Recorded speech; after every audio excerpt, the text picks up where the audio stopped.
नेपाल की राजधानी काठमांडू में राजशाही की मांग को लेकर दंगे भड़क उठे हैं। पीएम केपी ओली ने नेपाल में भड़की हिंसा को लेकर पूर्व राजा ज्ञानेंद्र शाह पर आरोप लगाए हैं। सवाल उठ रहे हैं कि पाकिस्तानी की लोकतांत्रिक व्यवस्था पर एक बार फिर खतरा मंडरा रहा है।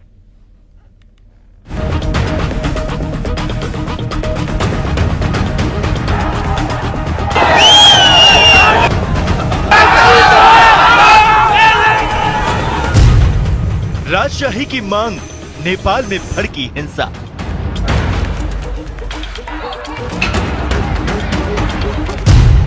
काठमांडू की सड़कों पर उतरी सेना।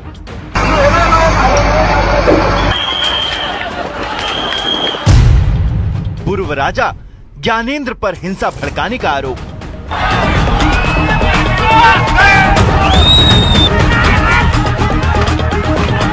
नेपाल में राजशाही की मांग को लेकर विरोध प्रदर्शन अब हिंसक दंगों में बदल चुके हैं। राजधानी काठमांडू और कई दूसरे देशों में हुए दंगों में 2 लोगों की मौत हो गई और 110 से ज्यादा लोग घायल हो चुके हैं। प्रदर्शनकारियों ने कई सरकारी इमारतों और दुकानों को आग के हवाले कर दिया।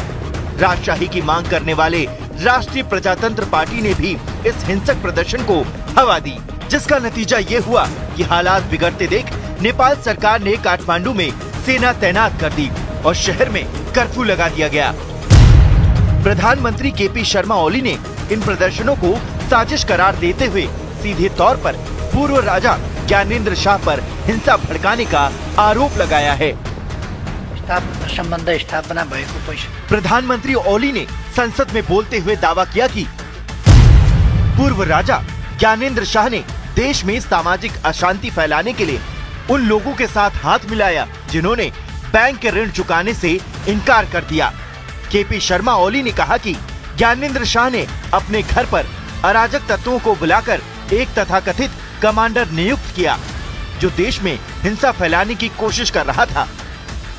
इन दंगों के दौरान नेपाल के तिनकुने क्षेत्र में हिंसा चरम पर पहुंच गई। बवाल करने वालों ने इंटरनेशनल एयरपोर्ट और तेल निगम के डिपो को भी निशाना बना लिया।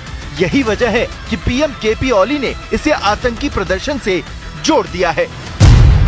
ये घटनाएं राजनीतिक विरोध नहीं बल्कि आतंकवादी गतिविधियां हैं, इसलिए दोषियों को किसी भी कीमत पर बख्शा नहीं जाएगा।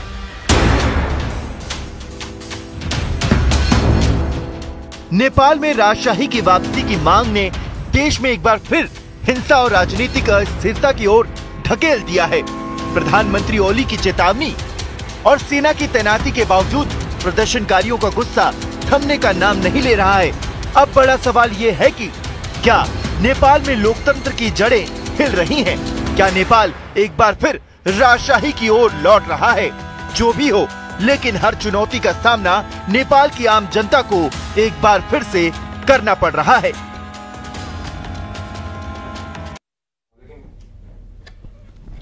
बुलेटिन में फिलहाल इतना ही। आप बने रहिए।